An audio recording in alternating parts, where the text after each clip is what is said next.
Okay, I am rolling a 4.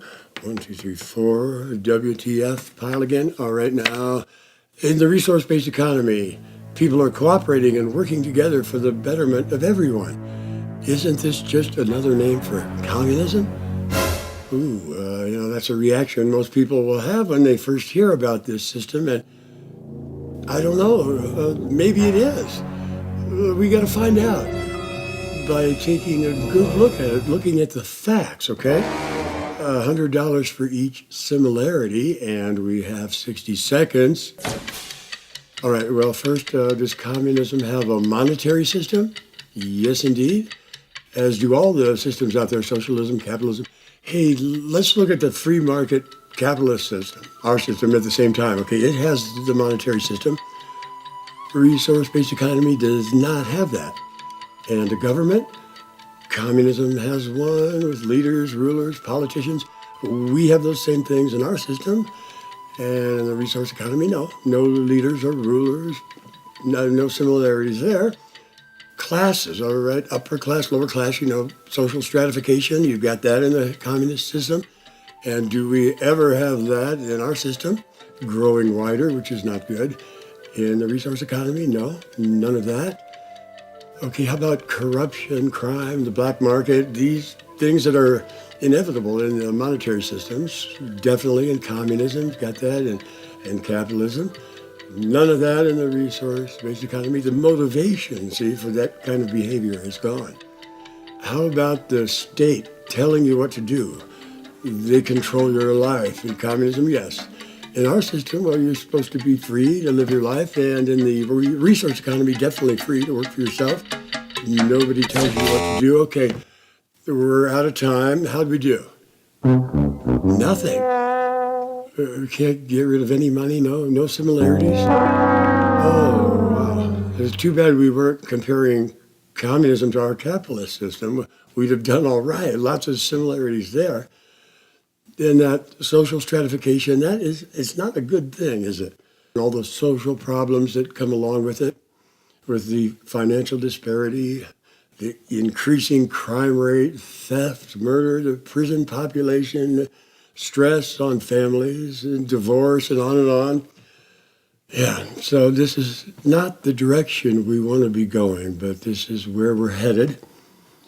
And that last one, working for the government, where it's telling you what to do, that would be the worst thing, like living in slavery. But in our free market system, are most people free to do what they want?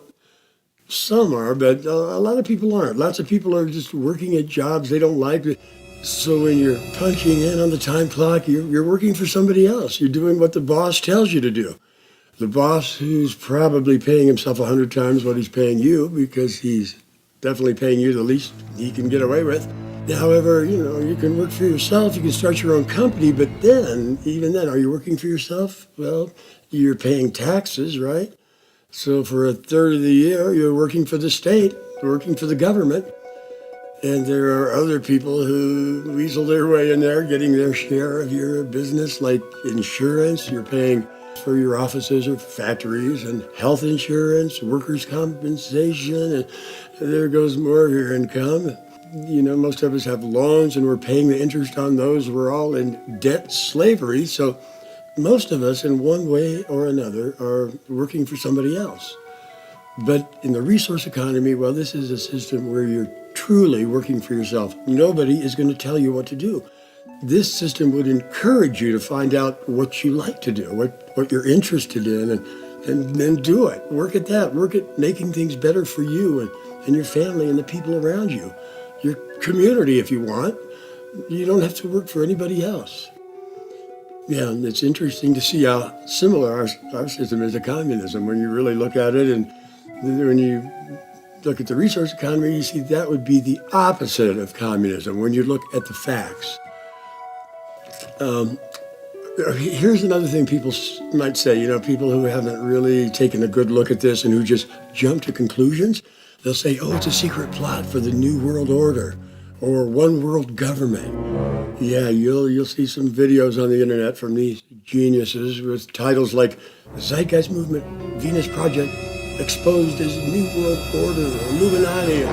Again, it's just the opposite. That is what we have right now. If you define, New World Order as a small group of people who are gaining more and more control of the money and the wealth and power, and control over the people, that's where we're headed right now.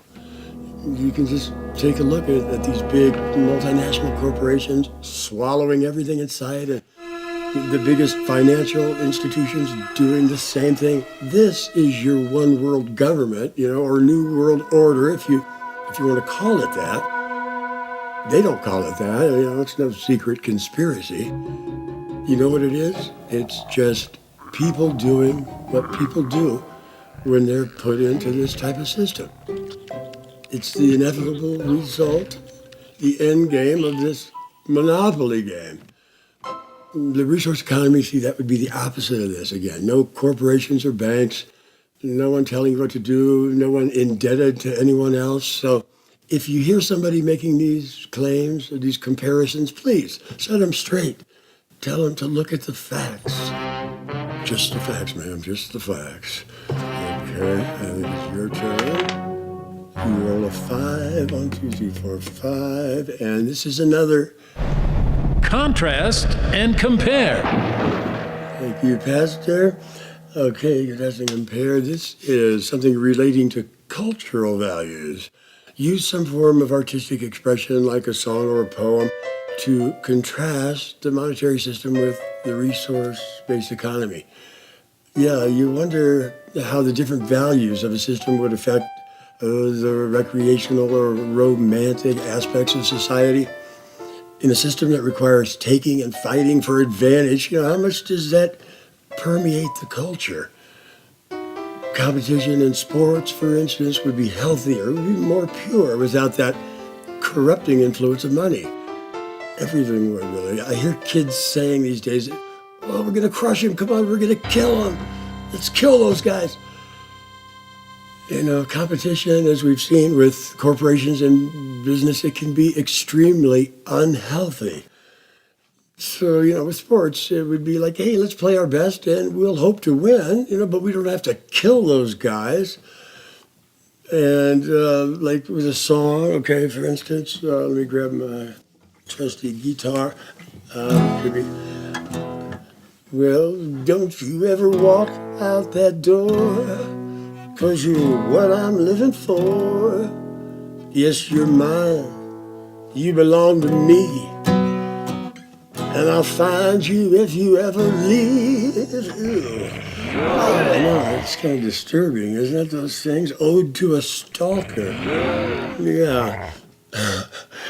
You belong to me. Women as chattel, as property. Well, in a world of possessions and property, maybe not so surprising.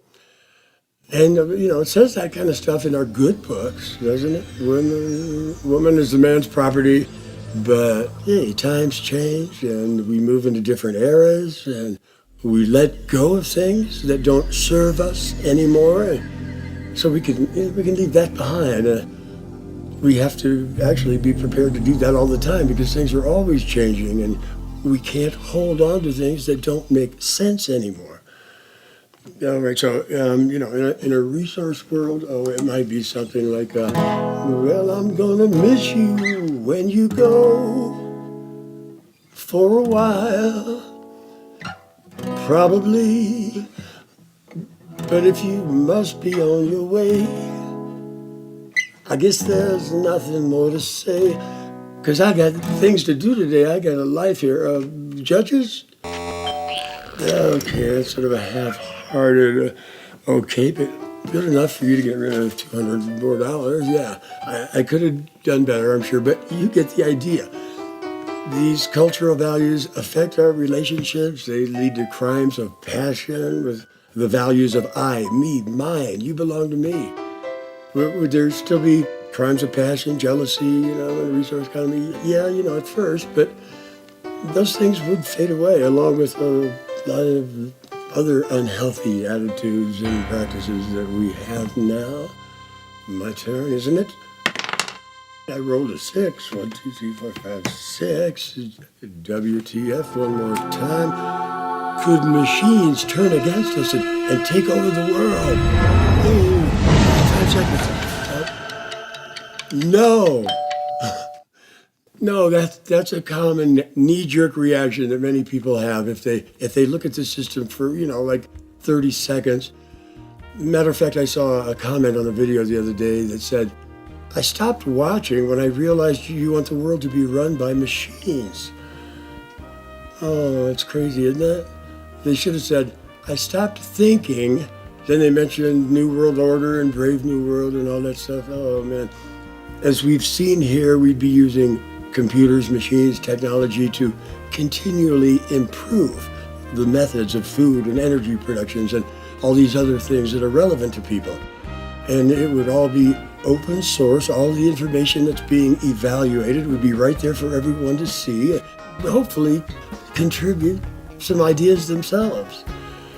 Yeah, machines, they take over in the movies because you need that drama and conflict in a movie. In reality, these machines would just perform their basic tasks, their monotonous jobs that we've gladly given them. And that doesn't make a good movie. No, not a lot of drama there. If someone tried to make a movie of that, I imagine it might go something like this.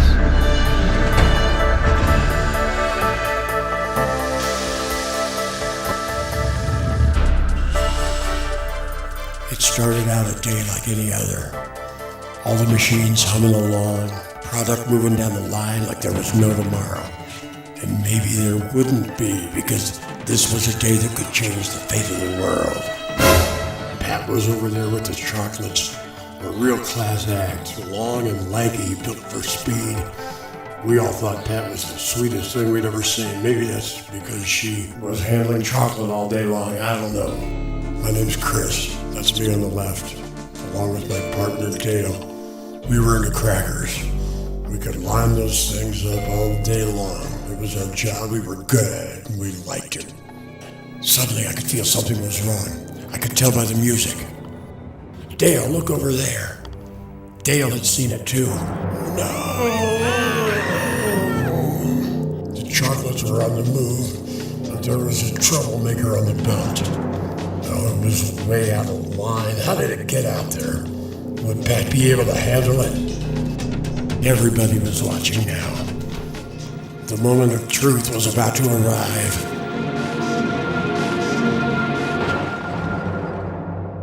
Well, that didn't turn out to be much of anything, did it? No problem at all. Oh, Pat was good. Matter of fact, we were all pretty damn good, and that's how we meant to stay. And you can take that to the bank. If you can find one. They're all gone now. Yeah, you see what I mean? You're not going to go out to the theater and get a babysitter and make a night out of it to see this crap. This is real life. It ain't the movies.